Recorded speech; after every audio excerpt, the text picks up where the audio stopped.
அஸ்ஸலாம் வலைக்கும் கைஸ். இன்னைக்கு ஒரு குட்டி ஸ்பெஷல் டே. அது என்ன டே அப்படின்னா கல்யாண நாள் தான்.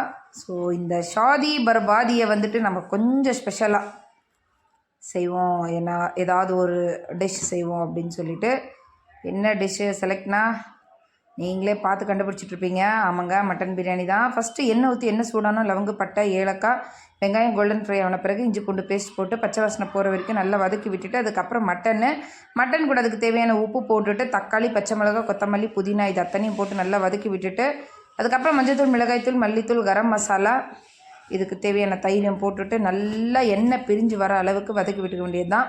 ஸோ வதங்கி நல்லா இந்த மாதிரி எண்ணெய் பிரிஞ்சு வர சமயத்தில் நான் வந்துட்டு சுடு தண்ணி கொதித்த சுடு தண்ணியை இது உள்ளே இப்போ ஊற்ற போகிறேன்.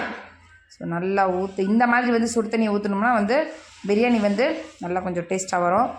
அதனால் நான் பச்சை தண்ணி ஊற்ற மாட்டேன், இந்த மாதிரி சுடு தண்ணி தான் காய்ச்சி ஊற்றுவேன்.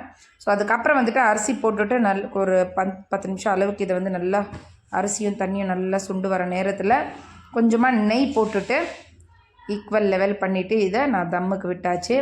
ஸோ அது கூடவே நான் என்ன செஞ்சுருக்கிறேன்னா ஆம்பூர் கத்திரிக்காய் பச்சடி. ஸோ இது ஆம்பூர் கத்திரிக்காவா. ஸோ எங்கள் மார்க்கெட்டில் ஆம்பூர் கத்திரிக்கான்னு சொன்னாங்க. ஸோ சென்னை சைடில் நல்லா டேஸ்ட்டாக இருக்கும் கத்திரிக்காய்லாம். எனக்கு ரொம்பவே ஆல்மோஸ்ட் தர்காரி ரொம்ப டேஸ்ட் கொடுக்கறது எந்த ஊருது அப்படின்னு கேட்டிங்கன்னா பெங்களூர் தான் சென்னை தான் கேட்டால் சென்னை தான் சொல்லுவேன். ஏன்னா சென்னை தர்காரி ரொம்பவே டேஸ்டியாக இருக்கும். ஸோ ஆம்பூர் தர்காரி கத்திரிக்காய்ன்னு சொன்ன உடனே வாங்கிட்டு பச்சடி செஞ்சாச்சு. அது கூடவே raita, so green kebab. So எல்லாம் மதியானம் சாப்பிட்டு மட்டாஸ் ஆகிடுச்சு. சைட் டிஷ் எல்லாம் காலி ஆகிடுச்சு. ஸோ நைட்டுக்கு எம்பீரியல்லேருந்து சிக்கன் வாங்கி விட்டு ஸோ